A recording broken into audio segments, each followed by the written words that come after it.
स्वागत है आप सबों का एक बार फिर से अपने चैनल हिस्ट्री कॉर्नर में। कल के एपिसोड में पहले एपिसोड में हमने प्रश्न संख्या 1 से लेकर 150 तक के प्रश्नों का उत्तर दिया था। आज उसी कड़ी को आगे बढ़ाते हुए इस दूसरे एपिसोड में प्रश्न संख्या 51 से लेकर 100 तक के प्रश्नों का उत्तर दिया जाएगा। और मुझे बेहद खुशी है कि छात्रों को ये पसंद आ रहा है, उनका बहुत अच्छा रिस्पांस मिल रहा है, तो उन्हें बहुत बहुत हृदय से धन्यवाद। और मैं चाहता हूं कि ये सिलसिला ऐसे ही चलता रहे और आपके इम्तहान के लिए ये एक से एक महत्वपूर्ण और अच्छी कड़ियाँ हम पेश कर सकें, ये ऐसी मेरी कामना है। और मैं चाहता हूं कि इससे ज़्यादा आप लोगों को बेनिफिट मिल सके। तो बिना कोई विलम्ब किए हुए आइए चलते हैं अगले एपिसोड में और शुरू करते हैं। प्रश्न संख्या 51 से लेकर 100 तक के प्रश्नों का उत्तर देने का मैं प्रयत्न कर रहा हूं। तो अब आपके स्क्रीन पे प्रश्न आ गया है, अब हम इसको यहीं से शुरू करेंगे। जो सबसे पहला प्रश्न आपके समक्ष है, खाली स्थान को पहाड़ों से प्राप्त दुर्लभ पौधों की पत्तियों और दूध से बनाया जाता था। पहला है सुरा, दूसरा है सोम, तीसरा है अमृत और चौथा ऑप्शन है घी। इसमें जो सोम है ये सही उत्तर है। इसमें सोमरस कुछ जस्ट लाइक आप कह लीजिए कि एक पदार्थ था जो पीने से थोड़ा सा जैसे आजकल आप दारू कह सकते हैं, यद्यपि ये प्रॉपर नहीं है, शराब, जो नशीली वस्तुएं जो उनको नशा आता था, तो इस तरह के पदार्थ बनाते थे और वो उसको सोमरस के नाम से जाना जाता था वैदिक ग्रंथों में। तो 51वें प्रश्न का जो सही उत्तर है वो है बी, सोम। प्रश्न संख्या 52, प्रसिद्ध गायत्री मंत्र मूलतः खाली स्थान का एक भाग है। तो ये जो गायत्री मंत्र है वो ऋग्वेद से लिया गया है और इसमें सवित्री एक देवता है जिनको समर्पित यह मंत्र है। तो ये इसका सही आंसर है ए, ऋग्वेद। अगला प्रश्न है 53 आपके समक्ष कि वैदिक काल की दो सभाएं कौन थी? सभा और प्रजा, समिति और संगति, तीसरा है समिति और संगम और चौथा है सभा और समिति। तो इसका जो सही आंसर है वो है सभा और समिति।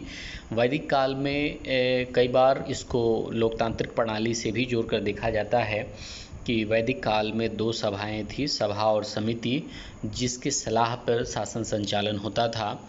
और इसमें यहाँ तक कि महिलाओं को भी भाग लेने की स्वतंत्रता थी। तो उस समय की जो व्यवस्था थी वैदिक काल की बहुत अच्छी मानी जाती है। अब है प्रश्न 54 कि आर्य परिवार का मुखिया कौन होता था? माँ, बेटी, बड़ा भाई, पिता। इसका सही ऑप्शन है 54 का डी, पिता। पिता को परिवार का मुखिया माना जाता था। पिता की अनुपस्थिति में जो पुत्र होता था उसे परिवार का मुखिया माना जाता था, बड़ा पुत्र, या उसको बड़ा भाई भी कह सकते हैं। जो 55 क्वेश्चन है कि पूर्व वैदिक काल के मुख्य देवता कौन थे? पहला है विष्णु, दूसरा है शिव और ब्रह्मा, तीसरा है इंद्र और अग्नि, चौथा है पशुपति। तो जो ये जो प्रश्न है 55, इसका सही उत्तर है सी, इंद्र और अग्नि। ऋग्वेद में इंद्र के लिए सबसे ज़्यादा ऋचाओं की रचना की गई है, उसके बाद दूसरे नंबर पे अग्नि देवता के लिए किया गया है। तो इसका जो सही उत्तर है 55 का वो है सी, इंद्र और अग्नि। प्रश्न संख्या 56 है आपके समक्ष कि पूर्व वैदिक काल में इनमें किसे विशेष महत्व प्राप्त था? भेड़, बैल, गाय और बकरा। तो 56 का सही उत्तर है गाय। गाय को अघन्या कहा जाता था और गाय की खोज के लिए कई बार युद्ध भी किया जाता था। तो युद्ध के लिए गविष्टि शब्द का भी प्रयोग किया गया है। गाय की बहुत महत्ता वेदों में बताई गई है, विशेषकर ऋग्वेद में। जो 57वां प्रश्न है कि पूर्व वैदिक काल में जल और मौसम के देवता कौन थे? तो इसमें पशुपति, इंद्र, विष्णु और ब्रह्मा बताया गया। 4 ऑप्शन हैं, तो 57 का जो सही उत्तर है बी, इंद्र। आज भी इंद्र को वर्षा के देवता के रूप में जाना जाता है और उस समय जल और मौसम दोनों के जो देवता थे वो इंद्र को ही माना गया है। 58वां जो प्रश्न है, पूर्व वैदिक काल में युद्ध का देवता कौन था? इंद्र, अग्नि, वरुण, उषस।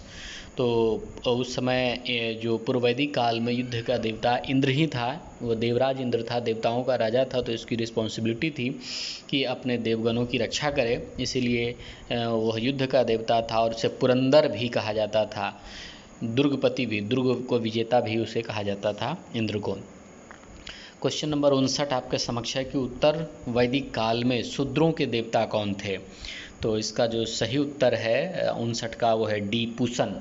आपको ये जानकर सुखद आश्चर्य होगा या सिर्फ आश्चर्य भी हो सकता है कि वैदिक देवताओं के भी जो वर्ण विभाजन उनके अंदर भी था, वैदिक जो देवता थे उनके अंदर भी वर्ण विभाजन था। जैसे अग्नि, उनको ब्राह्मण माना गया है, इंद्र और वरुण को क्षत्रिय माना गया है, मरुत और रुद्र को वैश्य माना गया है तथा पूसन को शूद्र माना गया। तो शूद्रों के जो देवता थे वो पूसन इसका सही।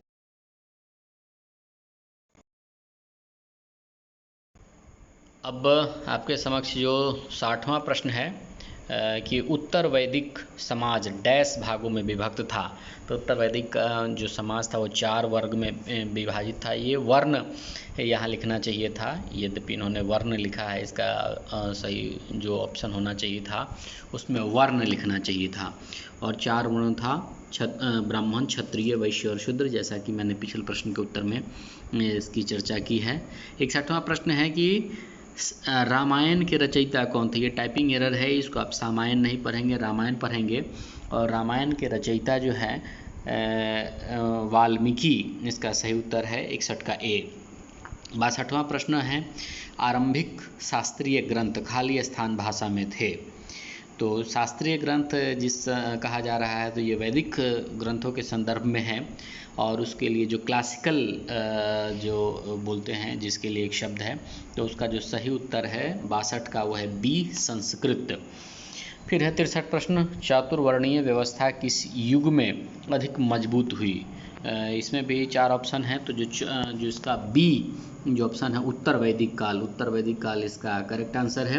क्योंकि पूर्व वैदिक काल में इस तरह की व्यवस्था थी लेकिन वो जन्म पे आधारित नहीं, कर्म पे आधारित था। उत्तर वैदिक काल में चातुर्वर्ण व्यवस्था जो है वो पूरी तरह से जन्म पे आधारित हो गया और उसको बहुत ही सख्ती से पालन करने के लिए राजाओं को निर्देशित किया गया।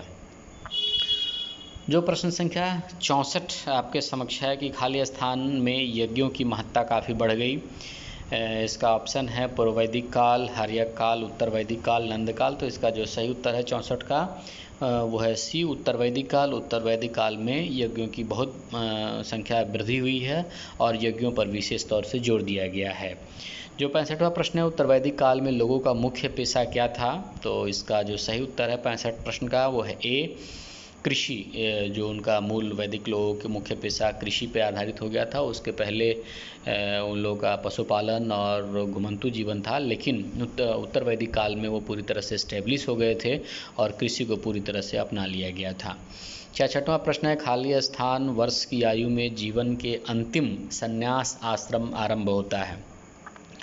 तो आप सभी जानते होंगे कि जो इस तरह का जो आश्रम बताया गया, 4 आश्रम बताए गए हैं, जिसमें पहला ब्रह्मचर्य है, दूसरा गृहस्थ है, तीसरा वानप्रस्थ है और अंतिम संन्यास आश्रम है। तो उसके लिए 25-25 वर्षों का क्रम रखा गया है। तो 75 वर्ष के बाद की आयु के लिए संन्यास आश्रम आरंभ होता है। तो 66वें प्रश्न का सही उत्तर है ए, 75। 67वां प्रश्न है प्रथम 25 वर्ष तक व्यक्ति का जीवन खाली स्थान रूप में अपेक्षित था। अभी पिछले प्रश्न के उत्तर में मैंने इसका सही उत्तर बताया। तो ब्रह्मचारी 67 का सी सही उत्तर है कि शुरुआती 25 वर्ष में अपेक्षा किया जाता था कि व्यक्ति ब्रह्मचर्य का पालन करेगा। 68वां प्रश्न है कि शिक्षक का आवास जहाँ छात्र शिक्षा प्राप्त करते थे खाली स्थान कहलाता था। तो सभी छात्र इसका स्वविवेक से भी उत्तर दे सकते हैं। 68वां का सही उत्तर है डी, गुरुकुल। 69वां प्रश्न है ज्योतिष पर पहली किताब किसने लिखी। इसमें 4 ऑप्शन है कात्यायन, भृगु, पतंजलि, पाणिनि। तो पाणिनि ने अष्टाध्यायी लिखा था, पतंजलि ने योग की शुरुआत किया था और कात्यायन के बारे में मुझे विशेष जानकारी नहीं है। लेकिन जो ज्योतिष शास्त्र की बात है तो उस पर पहली किताब लिखने वाला 69 का बी, भृगु संहिता उसने लिखा था, जो पूरी तरह से ज्योतिष पे आधारित है।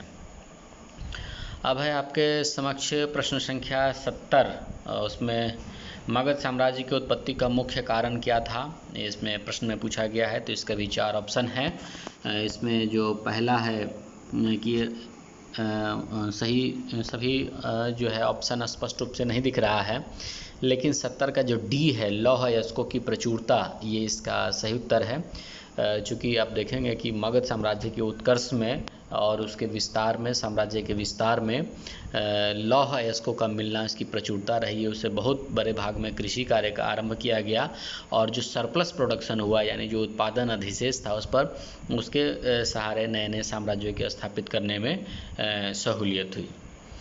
अगला प्रश्न है 71वां, खाली स्थान में 16 महाजनपदों की सूची उपलब्ध है। कल वाले एपिसोड में मैंने इस प्रश्न का उत्तर दिया है, ये सेम प्रश्न वहाँ भी था।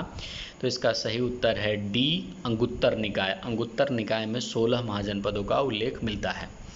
72वां प्रश्न है किसके द्वारा वैशाली में प्रथम गणतंत्र की स्थापना की गई। तो इसका जो सही आंसर है 72 का ए, लिच्छवी। लिच्छवी गणतंत्र था, विश्व का पहला गणतंत्र से बताया गया है। तो इसका सही आंसर है 72 का ए, लिच्छवी। 73वां प्रश्न है राजगद्दी पर बैठने के लिए मगध के किस आरंभिक शासक की हत्या की गई थी। नागदशक, उदयन, बिंबिसार, अजातशत्रु। मुझे लगता है इसका जो सही आंसर है 73 का सी, बिंबिसार। बिंबिसार की हत्या अजातशत्रु ने की। अजातशत्रु की हत्या उसके पुत्र उदयन ने कर दिया था। लेकिन इसमें पूछता है कि किस आरंभिक शासक की, तो मुझे लगता है कि बिंबिसार, यानी 73 प्रश्न का उत्तर सी सही ऑप्शन है। 74वां प्रश्न है उपनिषद खाली स्थान की पुस्तक है दर्शन, योग, कानून और धर्म। तो इसका जो सही आंसर है वो है ए, दर्शन। उपनिषद पूरी तरह से दर्शन है और इस उपनिषदों को वेदांत भी कहा गया है, चूँकि वैदिक वांग्मय का ये अंतिम भाग होता है, इसलिए इसे वेदांत दर्शन भी कई बार कहते हैं। तो उपनिषद ही वेदांत दर्शन के रूप में जाना जाता है। तो 74वां जो प्रश्न है उसका जो उपनिषद खाली स्थान की पुस्तक है, तो इसका सही आंसर है ए, दर्शन। जो 75 प्रश्न है किस यूरोपियन ने पहली बार आर्यों को एक कलवंश बताया था। ये प्रश्न मैंने बहुत इसका आंसर ढूंढने की कोशिश किया है। इसको मैं प्रश्न को भी समझने की कोशिश किया, मैं स्पष्ट रूप से समझ नहीं पाया कि इस प्रश्न में क्या पूछा जा रहा है, तो मैं इसका कोई उत्तर नहीं दे रहा हूँ। मैं बढ़ रहा हूँ अगले प्रश्न की ओर। प्रश्न संख्या 76 है कि निम्नलिखित में कौन जैन धर्म का एक संप्रदाय है। तो इसका जो पहला ऑप्शन है श्वेतांबर और दूसरा दिगंबर, दोनों सही है। तो 76 का जो उत्तर है वो डी, वो है ए और बी, यानी श्वेतांबर और दिगंबर दोनों। तो ये सही है। एक्चुअली जैन संप्रदाय में पूरी तरह से नग्नावस्था में रहने की बात थी, लेकिन मगध में अकाल पड़ने पर स्थूलभद्र के नेतृत्व में कुछ लोग चले गए थे। कुछ स्थूलभद्र के नेतृत्व में लोग मगध में ही रह गए और भद्रबाहु के साथ कुछ लोग दक्षिण भारत चले गए। वो लोग जब वापस आए तो वो जो उसकी पौराणिकता थी, जो प्राचीनता थी, रूढ़िवादिता कि नग्नावस्था में रहना, इसको उन लोगों ने उस पर रिजिड थे, जबकि स्थूलभद्र के नेतृत्व में लोगों ने श्वेत वस्त्र स्वीकार कर लिया था।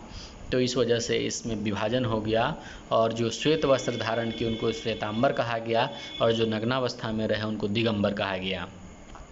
जो 77वां प्रश्न है कि सफ़ेद वस्त्र पहनने वाले जैन मुनि कहलाते हैं। तो अभी मैंने इसका उत्तर दिया, तो 77 का सही उत्तर है सी, श्वेतांबर। 78 प्रश्न है कि अशोक के धम्म का क्या उद्देश्य था। इसका जो पहला ऑप्शन है समाज में धार्मिक तनाव को कम करना, दूसरा समाज में धार्मिक तनाव को कम करना, सी है बुद्ध के विचारों का प्रचार प्रसार और डी इनमें से कोई नहीं। तो ए और बी सेम ऑप्शन है। तो इसका दोनों में से कोई भी अगर आप आंसर टिक करेंगे तो सही है, क्योंकि बात एक ही है। दोनों में हूबहू अक्षरशः एक ही चीज़ टाइप किया गया कि समाज में धार्मिक तनाव को कम करना, यह अशोक के धम्म का मुख्य उद्देश्य था। 79वां प्रश्न है कि अशोक के साम्राज्य में खाली स्थान शामिल नहीं था। मद्रास, कश्मीर, कन्नौज, तक्षशिला। तो इसका जो सही उत्तर है मुझे लगता है वो है ए, मद्रास। 80 प्रश्न है। 80वां प्रश्न धम्म किस भाषा से लिया गया है।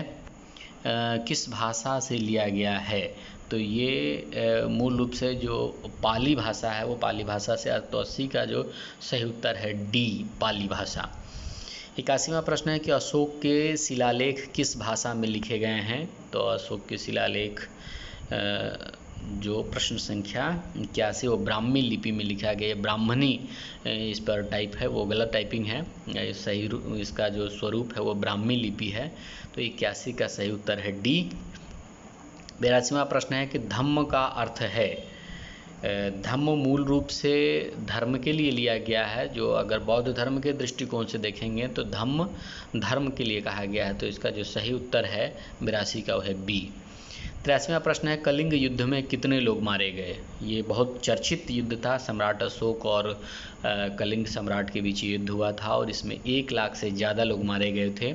इसी के बाद सम्राट अशोक का हृदय परिवर्तन हुआ था और उसने बौद्ध धर्म को अपना लिया था। तो इसका जो सही उत्तर है 83 का वो है डी, 1 लाख से अधिक। 84वां प्रश्न है कि अर्थशास्त्र निम्नलिखित में किसे विश्लेषित करता है।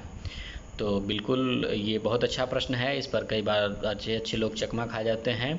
अर्थशास्त्र कौटिल्य या चाणक्य के द्वारा लिखी गई किताब है, लेकिन इस किताब में राजनीतिक दर्शन की बात की गई है। पूरी तरह से राज व्यवस्था और राजनीति से संबंधित बातें लिखी गई है।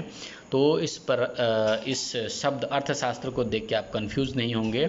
इसका सही उत्तर है राजनीतिक दर्शन। 84 का सही उत्तर है ऑप्शन सी। 85वां प्रश्न है कि मौर्य साम्राज्य के किस प्रांत पर विदेशी गवर्नर नियुक्त था। तो इसका जो पहला ऑप्शन है दक्षिणी प्रांत, बी पूर्वी प्रांत, सी पश्चिमी प्रांत और डी सौराष्ट्र प्रांत। मुझे लगता है इसका डी सही उत्तर है सौराष्ट्र प्रांत, चूँकि उज्जैनी के अंतर्गत सौराष्ट्र था और सौराष्ट्र को एक पृथक देश कहा गया है। तो उस संदर्भ में अगर आप देखेंगे तो इसका जो सही उत्तर है 85 का वो है डी सौराष्ट्र प्रांत। 86वां प्रश्न है कि संगम साहित्य और संगम कवियों को किसका संरक्षण प्राप्त था। तो इसका जो सही उत्तर है प्रश्न संख्या 86 का वह है मदुरई के पांड्य। ये जो संगम साहित्य है वो दक्षिण भारत का बहुत ही अद्भुत साहित्य है और ये तमिल साहित्य है और तमिल के कवियों को इसमें पूरी तरह से संरक्षण दिया गया था और उन्हीं के नेतृत्व में बहुत बृहद तमिल संगम साहित्य की रचना हुई थी। तो उनको संरक्षण मदुरई के पांड्य शासकों ने किया। तो 86 का सी सही उत्तर है। 87वां प्रश्न है शून्य की खोज किसने की थी। ये बिहार के लगभग अधिकांश लोग इसको जानते होंगे कि आर्यभट्ट ने सूर्य का खोज किया था। उसने अपनी किताब लिखी थी आर्यभट्टियम और वो बिहार के ही रहने वाले थे। बिहार में एक जगह है तरेगना के मूल रूप से वो रहने वाले थे। 88वां प्रश्न है चाणक्य को बाल्यावस्था में किस नाम से पुकारा जाता था। अजेय, चाणक्य, विष्णुगुप्त, देवगुप्त। तो चाणक्य के 3 नाम हैं, विष्णुगुप्त, कौटिल्य और चाणक्य। तो इसका जो सही उत्तर है 88 का वो है सी विष्णुगुप्त। प्रश्न संख्या 89 खालिद शान की पुस्तक में चंद्रगुप्त मौर्य का विशेष उल्लेख मिलता है। भास, शूद्रक, विशाखदत्त, अश्वघोष। तो मुझे लगता है विशाखदत्त की जो पुस्तक मुद्रा राक्षस है, मुद्रा राक्षस में चंद्रगुप्त मौर्य के बारे में बहुत विस्तार से लिखा गया है। इसमें इसको वृखल, इसके लिए वृखल शब्द का इस्तेमाल किया गया है। वृखल का अर्थ है शूद्र की संतान।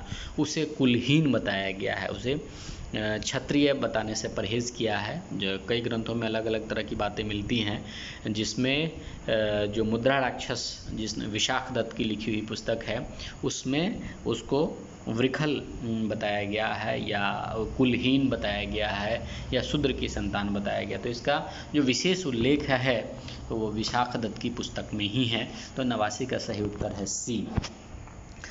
अब है प्रश्न 90वां। इस प्रश्न में है कि अशोक ने किसे साम्राज्य का न्याय अधिकारी बनाया था।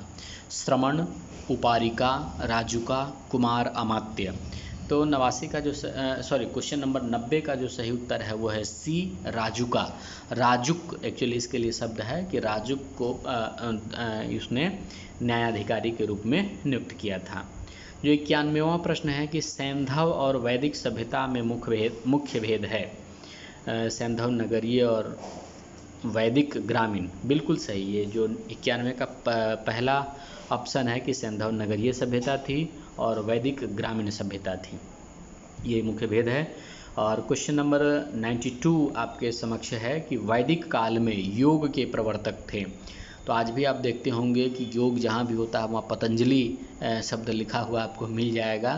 तो ये पतंजलि, महर्षि पतंजलि ने ही योग की शुरुआत की थी। तो इसका जो सही उत्तर है वह है सी, पतंजलि। 93वां प्रश्न है कि उत्तर वैदिक काल की मुख्य विशेषता थी ईश्वर की पूजा, ब्राह्मणों का उदय, खेती, जाति व्यवस्था। तो इस 93वें प्रश्न का जो कई उत्तर इसमें मुझे सही प्रतीत हो रहा है, लेकिन मुझे लगता है कि जिस संदर्भ में ये पूछा गया है सी, खेती, कृषि कार्य की शुरुआत इस सबसे प्रमुख विशेषता थी और वहीं से ये समाज पूरी तरीके से एक संगठित और व्यवस्थित रूप में रहना शुरू किया है।